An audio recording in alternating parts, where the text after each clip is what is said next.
안녕하십니까, 알림이 황희두입니다. 영상 시작에 앞서 구독, 좋아요, 알림 설정 미리 부탁드리겠습니다. 영상을 보시다가 일베나 뉴라이트와 비슷한 주장을 해서 이상함을 느낀 채널 혹은 커뮤니티, SNS 등등 언제든지 일베 의심되는 채널들 뉴스타즈 홈페이지에 많이 남겨주시길 바랍니다. 먼저 첫 번째 소식입니다.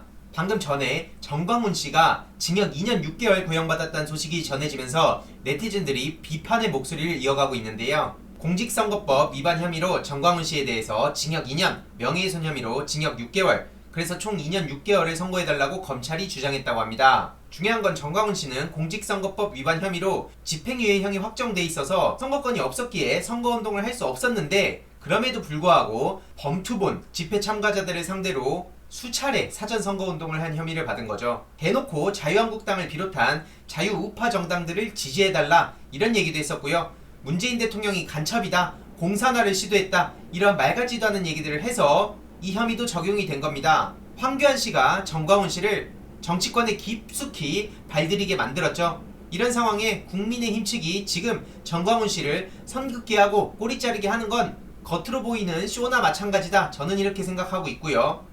당연히 국민의힘 또한 책임에서 벗어날 수 없습니다. 실제로 저렇게 자유한국당을 도와달라, 지지해달라 이런 식으로까지 얘기를 했는데 이제 와서 모른 척하는 건 우리 국민들을 우습게 하는 것이죠. 정경심 교수님 7년 생각나지 않습니까? 네티즌들 또한 표창장 위조 관련해서 7년을 때렸는데 지금 이게 말이 되냐? 내란선동죄로 고발된 건 왜 수사 안 하냐? 광화문에서 국가를 전복시키려고 하는 그런 발언들을 서슴지 않았었죠. 그런데 2년 6개월이 뭐냐? 이들 때문에 경제가 얼마나 망가졌는데 심지어 코로나로 인해서 또 많은 국민들이 피해를 받고 실제로 어마어마한 타격을 입었습니다. 그런데 2년 6개월이면 사실상 집행유예가 나올 가능성이 높다, 이런 반응들을 보이고 있죠. 그리고 오늘 패스트트랙 관련해서 공판에 나경원 씨가 출석했다는 소식도 오전에 전해졌었는데요. 언론에선 이렇게 나경원 씨 입장을 잘 다뤄주는 것 같습니다. 패스트트랙 충돌, 자유민주주의 지키기 위한 것이라고 하는데, 일단 저도 자유를 그 누구보다도 좋아하는 사람입니다. 자유로운 그런 삶을 추구하는 사람인데 도대체 지금 뭐가 안 자유로운 거죠? 맨날 툭하면 자유민주주의하고 공산화 얘기하고 독재 타령하고 있는데 도대체 지금만큼 자유가 보장됐던 적이 얼마나 있습니까? 과거 김대중 노무현 시절을 제외하고 이명박근혜 정부 시절에 어떤 일들이 벌어졌었는지 똑똑히 기억하고 있는데 어디 감히 자유 타령을 합니까? 다 필요 없고 조국 전 장관만큼만 털어봐라, 남편이 판사라서 영장도 기각되고 아들도 빠지고, 이런 반응들이 이어지고 있죠. 그리고 오늘 추미애 법무부 장관이 어마어마하게 이 적폐들한테는 무서울 만한, 그리고 우리 민주진영한테는 정말 든든한 발언을 했죠. 선거 출마, 검찰개혁 전에 장관직 내려놓지 않겠다, 단호한 입장을 밝힌 건데요. 지금 뭐 서울시장이다, 대권이다 이런 얘기들이 나오고 있는데 추미애 법무부 장관은 검찰개혁이 완수되기 전까진 장관직을 내려놓지 않겠다라고 단호하게 입장을 밝힌 겁니다. 정치적 야망을 갖지 않기로 맹세하고 이 자리에 앉아 있는 것이라며 내년 보궐선거 출마 의사가 없다고 밝혔고요.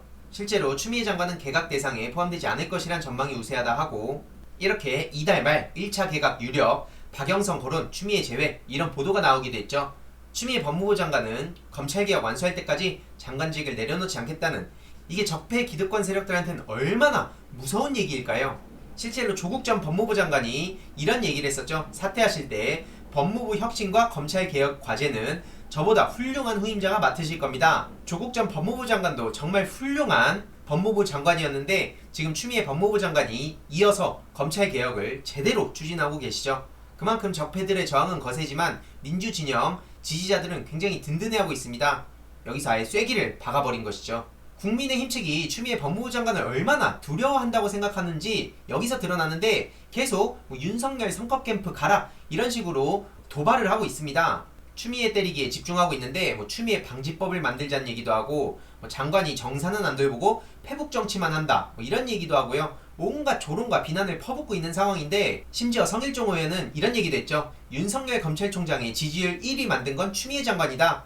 국민들의 바람이 공정과 정의임을 윤석열 지지율을 통해 표출한 거라면서 추미애 장관 즉시 사퇴하고 윤석열 캠프 선대 본부장으로 취업하는 게 어떠냐 라고 비판했다고 하는데 이건 비판이 아니라 조롱인 거고요. 저는 오히려 이들이 벼랑 끝에 몰려서 추미애 법무부 장관 제발 어떻게든 무너졌으면 좋겠다, 이런 간절한 바람이라고 생각합니다. 그렇지 않습니까? 이들 말대로 윤석열이 덕분에 지지율 1위가 됐다면 지금 추미애 법무부 장관이 저들한테 너무 잘하고 있는 거잖아요. 그럼에도 불구하고 저렇게 자꾸 물러나길 바란다는 건 그만큼 추미애 법무부 장관이 두렵다고 저는 생각이 들고요. 심지어 조수진 11억 씨는 추미애 방지법까지 만든다고 했는데 현실 불가능한 얘기고요. 그냥 언론을 어떻게든 타보려고 하는 건데 조수진이라는 이름이 나올 때마다 11억이라는 얘기 꼬리표처럼 따라다니는 거 잊지 마시길 바랍니다. 이런 걸 두고 자업자득이라고 표현을 하죠. 그리고 국민의힘이 저렇게 안달난 것도 이해는 갑니다. 지지율 45%에서 무려 29%로 추락하기도 했는데 부산 민심이 이렇다고 하죠. 김종인 체제 들어선 후에 최저치를 기록했다고 하는데 당연한 겁니다. 이건 대부분의 국민들은 국민의힘의 실체를 이미 파악했기 때문에 지금 이 지지율 자체도 굉장히 높다고 생각을 하고 있죠. 중요한 건 최순실 사태가 얼마나 오래 지났다고 벌써부터 저렇게 부산시장, 서울시장, 대통령 얘기하고 있습니까? 민주당의 서울 부산시장 가지고 왈가왈부하기 이전에 본인들 대권이나 여러 안 좋은 사례들만 생각해 보시길 바랍니다. 돌아보세요, 자기를. 전혀 자아 성찰이 안 되니까 계속 이런 식으로 앞뒤 다른 얘기만 골라서 하는 거 아니겠습니까? 특히 김종인 씨가 부산에선 인물이 없다라는 식으로 깎아내린 것도 파장이 컸다고 하는데 사실상 맞는 얘기긴 하죠. 이현주 씨가 준비하고 있다는 얘기도 들리지만 퍽이나 이현주 씨가 부산시장이 되겠습니다. 특히 이 가덕신공항 관련해서도 지금 분위기가 탄 상황인 것 같은데요. 민주당에서 반전을 모색하고 있는 상황이죠. 가덕도 신공항 추진되면 부산 지역 민심이 다시 우호적으로 움직일 가능성도 있다고 하는데요. 국민의힘과는 너무나 차별되는 대목이죠. 네티즌들 또한 상식이 있다면 국민의힘 지지할 수 없다, 이게 압도적인 추천을 받기도 했고요. 일은 안 하고 추미애 장관만 붙잡고 늘어지는 모습밖에 안 보여서 그런 거 아닐까? 뼈를 때리기도 했죠. 그리고 언론에서는 윤석열 장모의 투자 권유 부부 모든 민영사 책임질 것이라며 확약서를 확보했다는 보도가 나오기도 했는데요. 심지어 조선일보에서도 이렇게 신나게 보도를 했는데 이에 대해 김용민 의원이 또 뼈를 때리기도 했습니다. 마약 공범들이 그중 한 명에게 책임 없다는 확약서를 써준다고 무죄가 되는 게 아니다. 친고죄나 반의사 불벌죄가 아니라 의료법 위반과 사기죄가 문제가 되는 거기 때문에 이 확약서는 유무죄의 결정적 증거가 아니라는 거죠. 한마디로 개인 간 확약서로 특정인의 범죄 성립 여부를 합의할 수 없는 거고, 게다가 그 확약서를 쓴 사람이 범죄의 피해자도 아니라면 더욱 그렇다는 겁니다. 그럼에도 불구하고 언론에서는 윤석열 장모의 반격, 이런 식으로 보도를 해주고 있는데 조국 전 법무부 장관 그리고 정경심 교수님 때와는 전혀 다른 모습들이죠. 어떻게든 언론에서 문재인 정부를 흔들려는 게 보입니다. 나경원, 윤석열 일가들에 대해선 대변해주는 그런 보도를 하고 있죠. 한동훈도 마찬가지고요. 그런데 추미애 법무부 장관, 조국 전 장관,